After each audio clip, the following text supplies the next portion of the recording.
Now, without any further ado, let's proceed. Global capability centers are redefining how enterprises operate at large scale. But combining India's innovation with Germany's precision, these centers are driving transformation in technology, analytics, and also business services across continents. It's time to bring your attention to our next playoff, which is about global capability centers, Advantage, Germany, and India. Take a look at your screens. The front office was always glamorous, but the real work was never in the room. The pandemic pulled the thread, and the back end unraveled. The world's biggest companies are now moving. Not their offices, not their brands, their minds. Enter Global Capability Centers. Quiet engines that do the real heavy lifting. From compliance to code, from finance to future readiness. The real work is being done. These are strategic arsenals manned by minds, not just manpower. India with its talent tornado. Germany with its precision playbook. Together, they don't follow markets. They make them. This isn't offshoring. It's orbit shifting. The playoff begins. All right, and for this, I would like to invite the players for the playoff, Mr. Pankaj Vyas, CEO and MD, Siemens Technology and Service, Mr. Ujjwal Jyoti, MD and GCC Sales Lead, Accenture India, Bernd Otto Orman, CEO, MHP India Private Limited, and Stephen E. Buchner Consulting. In fact, my colleague Krishna is going to be referee for this playoff. Krishna, over to you. Thank you, Sakshi, for that. Requesting all our wonderful players for this playoff to please take the seats. And requesting all of you out there, reconvening after the lunch session for something that's fun, actually.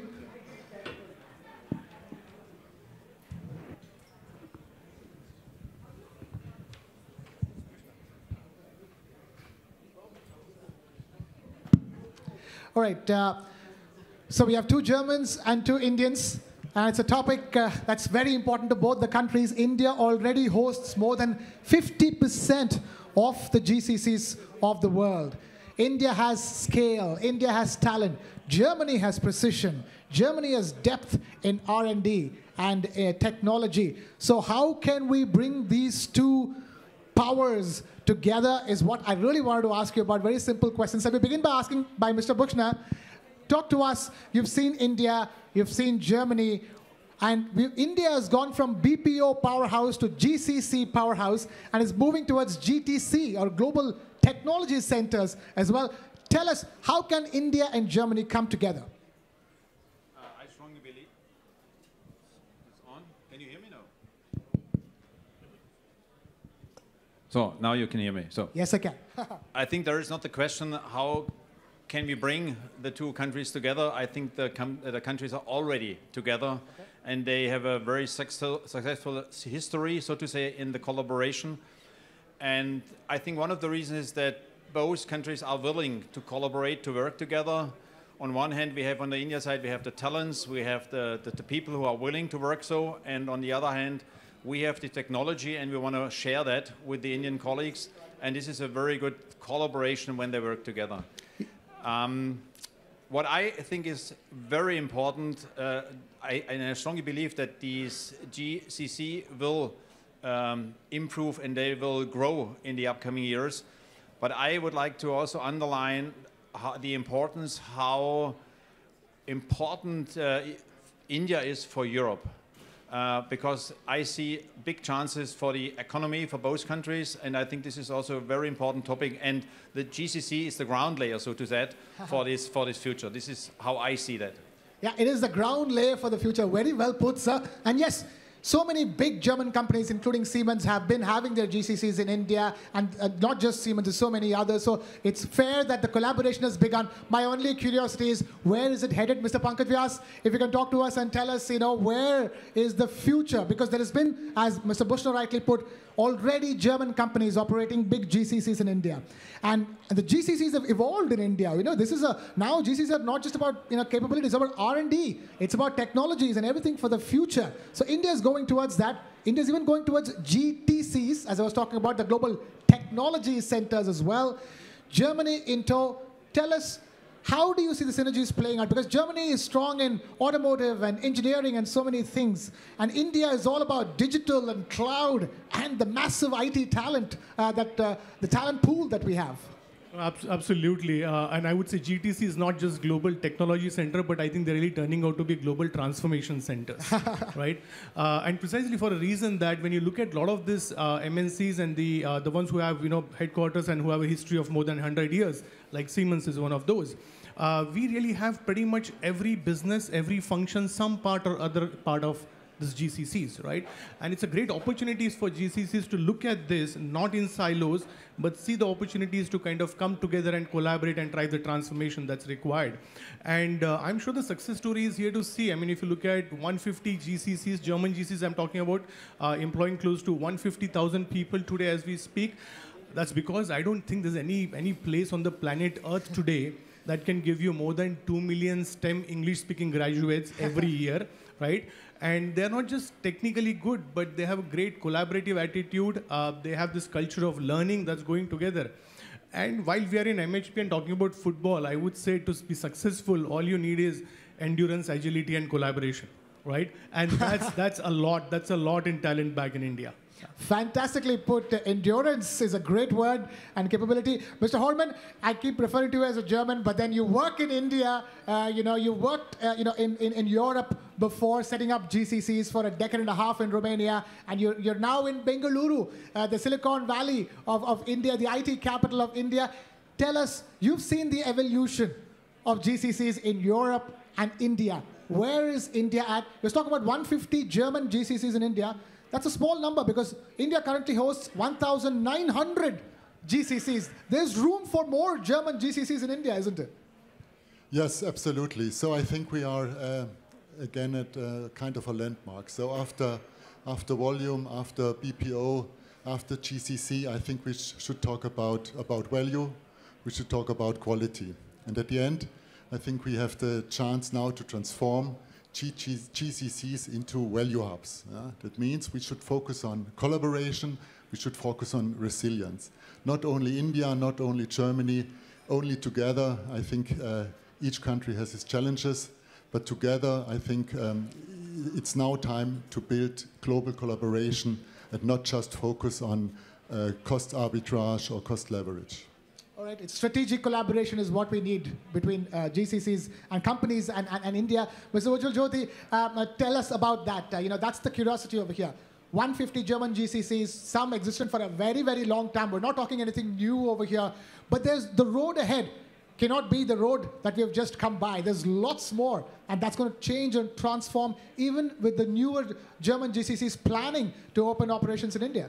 No, so I know it's a widely used word, innovation, abused word in a lack of the better word.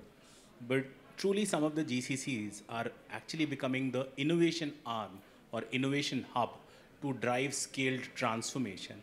It is no longer about just a cost arbitrage. I mean, we advise a lot of enterprises who are thinking to set up GCCs in India.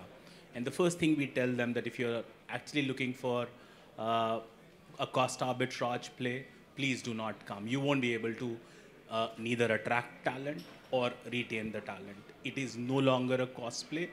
It's value play. It's how can you export more innovation. And I think we are at the cusp of seeing a lot of such GCCs and a lot of such German GCCs who are actually playing that role already, where they are actually exporting innovation. They have an innovation architecture. They contribute in the research and development. They partner very well with the beautiful ecosystem that has evolved in India, be it the startups, be it the regtechs, be it the edtechs, be it the academia, how they collaborate, how they kind of create something which they can export to the parent and can no longer just be an order taker. I think that's where I see some of the, you talked about the GTC, I would call them, it's Global Innovation Center. Can you... GICs. GIC, I mean, that's a term we can potentially start to hear in the times to come. Accenture, which the company I represent, I mean, they already had, we are also one of the largest GCC, in lack of a better word, if you see. We have almost 350,000 employees serving global clients. Investing in the future, investing in India, actually has allowed us to remain relevant, remain ahead of the competition in as many words. I mean, some of our top leadership are from India.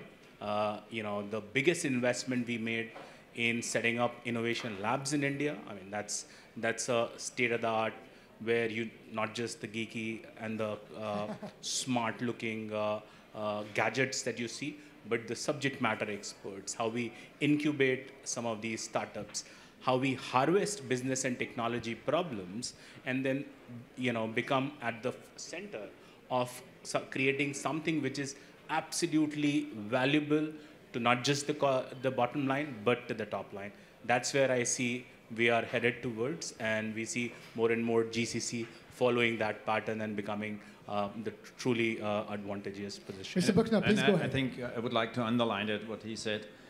This is really a role model in the, so to say, industry, how Accenture runs this business, because the customers are very satisfied how they run this business in different areas.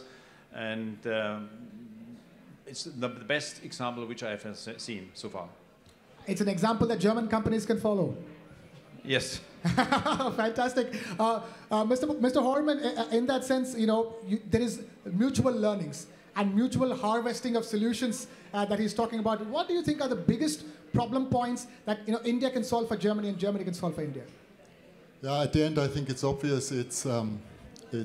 I see India as the powerhouse for scale, talents, and speed. Yeah? India has the critical mass to be the accelerator for the digitization. And in Europe, I think it's obvious as well, it's the scarcity of talents. Yeah? So exactly this is the combination. And as well, there's always the discussion about costs. So even if India is not as cheap as some people expect, I think it's you get the value for price, and I think it's very attractive still to invest and to invest in GCCs in India. Okay, we're also having this conversation at a time when the visa regimes are going through a huge lot. It's in the news every day, pushing more and more US companies to open GCCs in India. In that context, there is going to be that big spurt in growth. We're at the cusp of a big spurt in growth, isn't it, Mr. Vyas? No, absolutely. But before that, I would just like to add to what we have talked here, right? Please go ahead. So if you look at Germany, I mean, most of the organizations here, they are really, really good in depth engineering, right? And there's no organization today which is not needing transformation, especially with the speed of technology that's changing today, right? And there's a huge need of infusion of new digital technology in a lot of engineering processes, and that needs speed. And I clearly see that India is a great place to do that, because personally, when from where I look at Siemens technology also, that infusion is happening. There's a whole lot of digital technologies going on there, right? So I really think India has a great role to play. Now, coming to your question, yes, definitely. I think we're just going to see a lot more race for the talent going on, right? And I think that's where India again comes into the play, because the kind of scale that we have, as I said earlier, 2 million STEM graduates coming out every year, and also at the same time, industry working with the academia to keep updating curriculum actively. A lot more technologies playing a role so that traditional learning paths are not followed, but learning is really accelerated with new way of learning. And then government playing a huge supportive role by a lot of policies of upskilling our people, having a lot of digitalization initiatives. I think all that really puts us in a great place to even meet this increasing demands for the talent that we have. Fantastic. Mr. Buchner, talent, scale, and the other thing is policy making. And India has had a decade of superb policy making. And things have really reached that culmination point where it's only going to take off from here, isn't it? You know, as you know, somebody from Germany looking at India and the stability in policy that India has been having for the last decade must be fantastic for German companies to grow further in India. Definitely. I think this is a prerequisite in order to have common business in the future. Because when you compared it with China, I think this was one of the reasons that all the companies, foreign companies, had the success in China over the last 20 or 25 years. What I do recognize is then when people, when companies think about to come to India, how stable is the system, how stable is the policy, and once again, as I said in my first statement, I strongly believe, once again, this is an outstanding chance for Europe to collaborate with India in order to see an economic perspective in the future for both sides, especially for us, because the China business at all is struggling. So there is no further growth or big growth in the future. This is my estimation. Maybe I'm wrong. Hopefully there is some growth, but nevertheless, I definitely tell the companies they should focus in order to find opportunities and solutions to work and to have business in India. And as you know, I work very close together with Bharat Forge and with Mr. Baba Kalyani. Kalyani, yes. And then this is also a role model for me, how collaboration can be successful, was in the past and as well in the future. Role model is that. And of course, Accenture is another role model as far as opening GCCs are concerned. Your last, if I were to take a last closing comment from you, your message to German companies and German businesses watching this. No, so, talent at scale, leadership, which was missing in the erstwhile talent, we had never lacked the talent. What is making it all possible to become almost like a reinvention engine, the GCC is becoming the reinvention engine, is also the spurt of a leadership talent that now exists. People who have spine, people who want to make an impact, people who are no longer just an order taker, who wants to create value for the enterprise they represent. I think there is a big amount of talent that exists, along with the engineering and the business operations. Secondly, the big push from the government, I mean, under our Honorable Finance Minister, and the Confederation of Indian Industry, there is a policy that is being developed, which is going to cut across all the states. We are framing that policy. We are helping the government to frame that GCC policy that will cut across and ensure that ease of doing business becomes that much more easier. Thirdly, the spurt of all the ecosystem, the startups, the regtechs. I mean, some of the startups are so smart that you got to leverage them in driving scale and agile transformation. I think these three things will continue to play a very, very central role, and I see all the best future for Indo-German relationship, and more multinational company and the German companies come and set up their GCCs, and we'll ensure we'll be their partner in crime to make it a real reinvention engine. Well, fair enough. On that wonderful note, we wrap things up. Ladies and gentlemen, a huge round of applause for our wonderful panelists. This is the future that they have just spoken about. Let that future unfold. Thank you, Mr. Vyas. Thank you, Mr. Jyoti. Thank you, Mr. Buckner and Mr. Horman. Thank you so much for being with us. Thank you so much, Krishna. Gentlemen, I'll request you to please kindly be with me here on stage as I request Mr. Hemant Sajnani and Ruven to join me here. Mr. Hemant Sajnani is Chief Technology Officer, TV9 Network, for the Shawl representation now.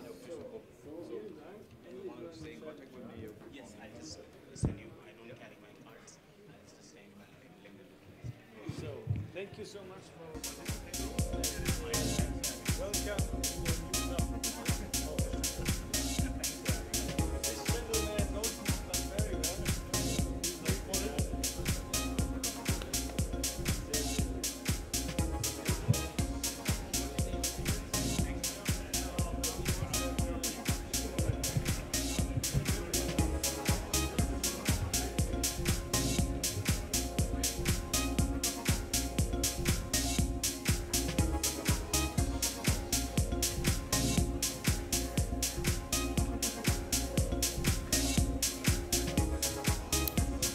Thank you so much.